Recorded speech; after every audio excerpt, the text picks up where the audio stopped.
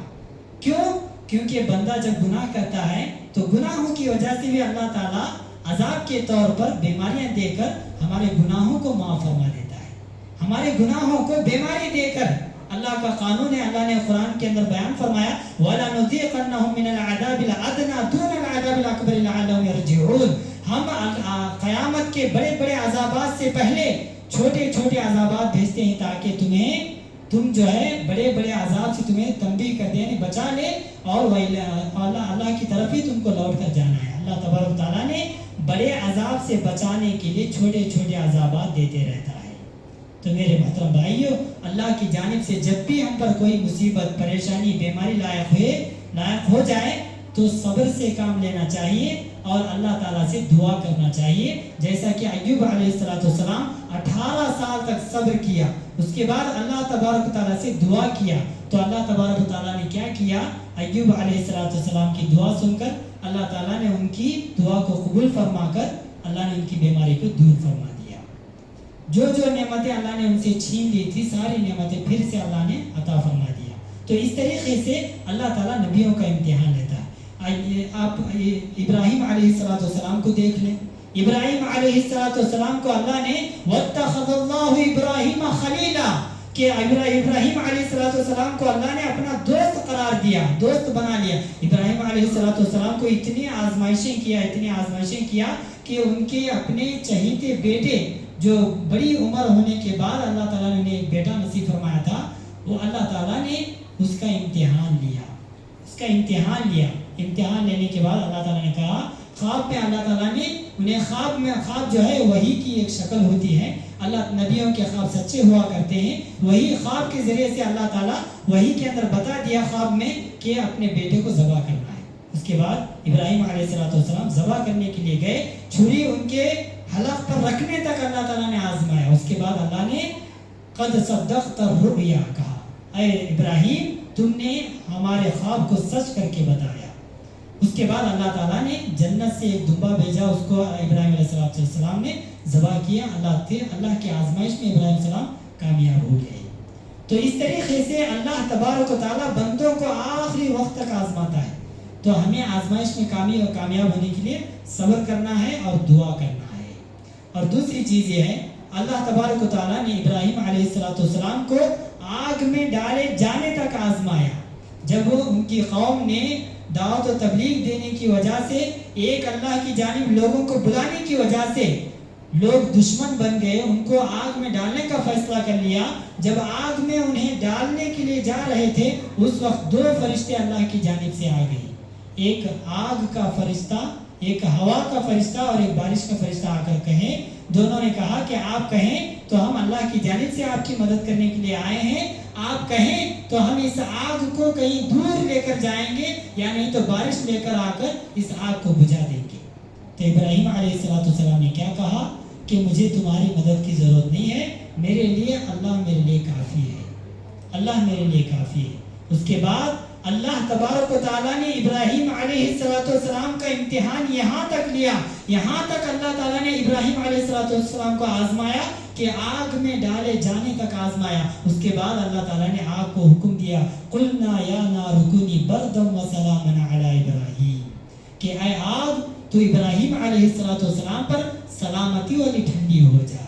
تو اس طریقے سے سلامتی والی ٹھنڈی ہو جا جب حکم دیا تو وہ آگ ابراہیم علیہ السلام کو جلا نہیں سکی. تو اس طریقے سے ابراہیم علیہ السلام کو اللہ تعالیٰ نے آگ میں ڈالے جانے تک آزمایا، لیکن انہوں نے صبر کے دامن کو نہیں چھوڑا اور اللہ تبارک و تعالیٰ کی مدد کے خواہش کرتے رہے. اللہ نے ان کی مدد فرمائی، اللہ پر بھروسہ کیا. تو اس طریقے سے ہمیں بھی جب بھی کوئی مصیبت آئے، پریشانی آئے تو ہمیں اللہ تبارک و تعالیٰ سے صبر سے کام لینا چاہیے، اللہ سے دعا کرنا چاہیے. مصیبتوں کو دور کرنے والا اللہ ہی ہے اور مصیبتوں کو، بیماریوں کو ہمیں دینے والا بھی اللہ ہی ہے. اللہ کے حکم سے ہی ہم کو کوئی چیز نقصان پہنچا سکتی ہے. اللہ کے حکم سے ہی ہمیں کوئی چیز، اللہ کے حکم سے ہی اللہ تعالیٰ ہمیں مصیبتوں پریشانی سے بچاتا ہے. تو اسی لیے ہمیں دعا کا راستہ، دعا کی عبادت کبھی نہیں چھوڑنا چاہیے، دعا کثرت سے کرتے رہنا چاہیے. امام بیہقی رحمہ اللہ کے بارے میں ایک اچھے سلف گزرے ہیں، امام بیہقی رحمہ اللہ، جو شعب الایمان کے نام سے انہوں نے ایک اچھی کتاب لکھی ہے۔ ان کے تعلق سے آتا ہے کہ وہ جب بھی بیمار ہو جاتے، انہیں بیماری لاحق ہو جاتی، تو وہ 4 مرتبہ الحمدللہ کہا کرتے تھے۔ پہلی مرتبہ انہوں سے پوچھا گیا کہ آپ 4 مرتبہ الحمدللہ کیوں کہتے ہیں؟ تو انہوں نے کہا کہ سب سے پہلی مرتبہ میں نے الحمدللہ اس لیے کہا کہ اللہ نے مجھے بیماری دی ہے، لیکن مجھے اس سے بڑی بیماری نہیں دیا۔ اللہ نے مجھے بیماری دی ہے، لیکن اس سے بڑی بیماری اللہ نے مجھے نہیں دیا۔ اس پر میں نے اللہ کی تعریف بیان کی، یعنی الحمدللہ کہا۔ دوسری مرتبہ الحمدللہ اس لیے کہا کہ اللہ نے مجھے بیماری میرے جسم کی بیماری دی ہے، میرے ایمان کی بیماری نہیں دیا۔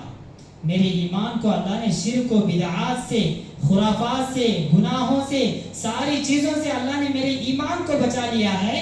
اللہ نے میرے جسم کی بیماری دی ہے، میرے ایمان کی بیماری نہیں دیا، اس لیے میں اللہ کی تعریف بیان کی، الحمدللہ کہا۔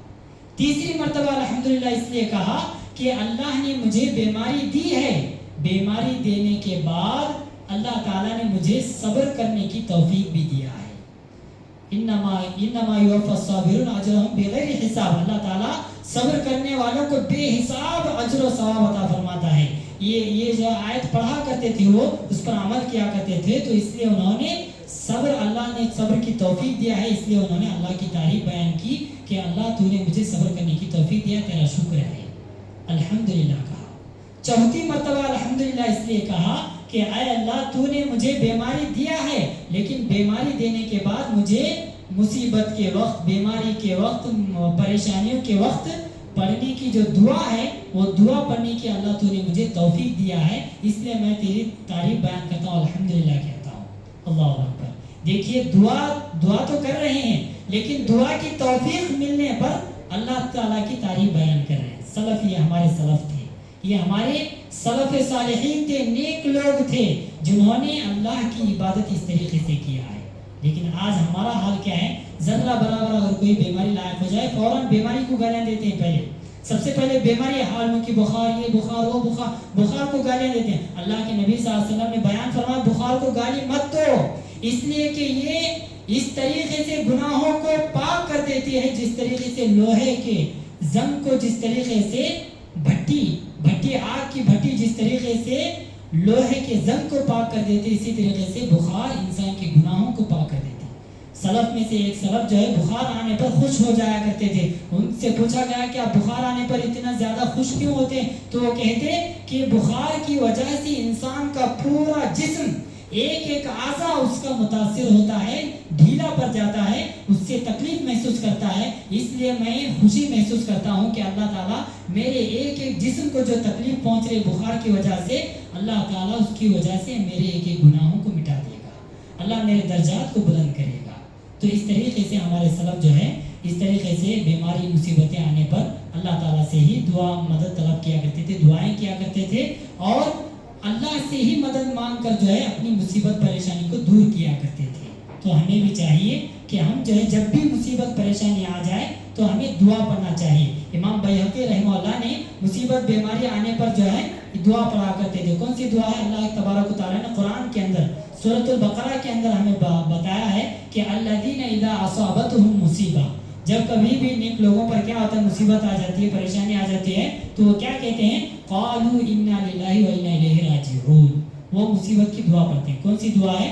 انا للہ و انا الیہ راجعون۔ بہت سارے لوگوں کو یہ دعا کب پڑھنا معلوم نہیں ہے، صرف موت کی خبر سنتے ہیں کسی کی، کوئی مر گئے ہیں، کوئی فوت ہو چکے ہیں، اسی وقت یہ دعا پڑھتے ہیں، نہیں، بلکہ ہر مصیبت پریشانی کے وقت ہم یہ دعا پڑھ سکتے ہیں، انا للہ و انا الیہ راجعون۔